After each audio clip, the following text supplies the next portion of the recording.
Today, I am reviewing the ASUS ROG Astral NVIDIA GeForce RTX 5090. If at any time you'd like to explore this product for yourself and grab it at a great price, be sure to check the links below the video. If you have been waiting for a reason to push your PC to its absolute breaking point, the ASUS ROG Astral RTX 5090 is arguably the most aggressive way to do it. I have been running this card in my primary workstation for the last 2 weeks, and while the performance numbers are staggering, the physical reality of living with this thing is a different story entirely.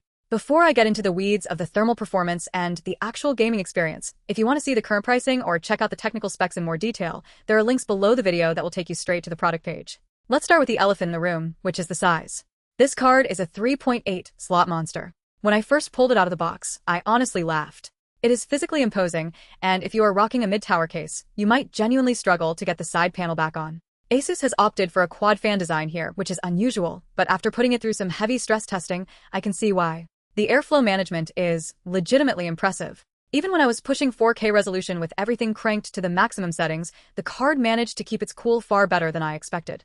That patented vapor chamber and the phase change thermal pad seem to be doing heavy lifting because I didn't see the thermal throttling that plagued some of the earlier high-end cards from previous generations.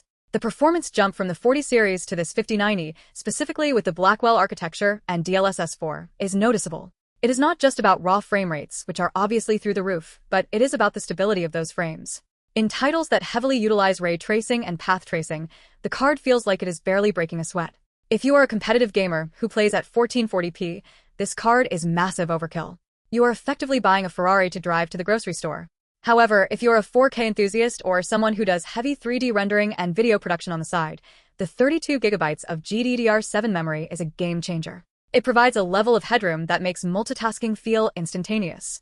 Now, I need to talk about the downsides because they are just as significant as the perks. First, the power draw is real. You're going to need a top-tier power supply to keep this thing happy, and if you are currently running anything under an 850 or 1000 watt unit, you should probably factor in the cost of an upgrade.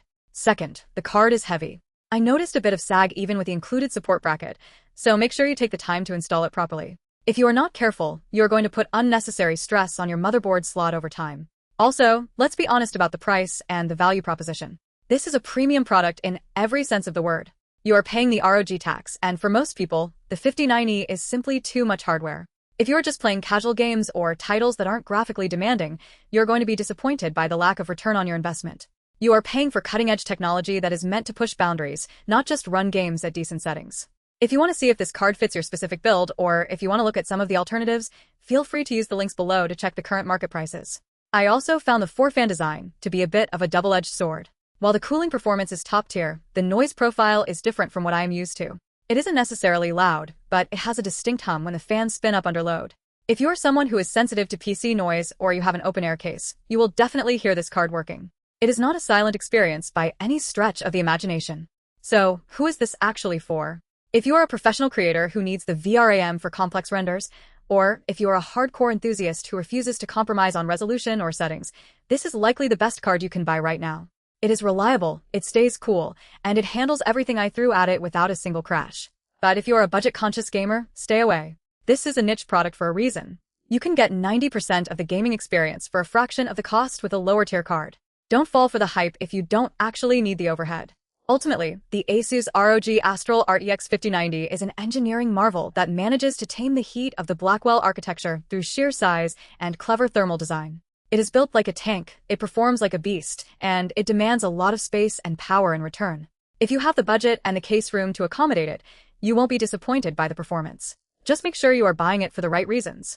Again, if you are curious about the specifics or want to see the latest pricing, check the links below. It's a serious piece of hardware, but make sure your system is ready for the upgrade before you pull the trigger.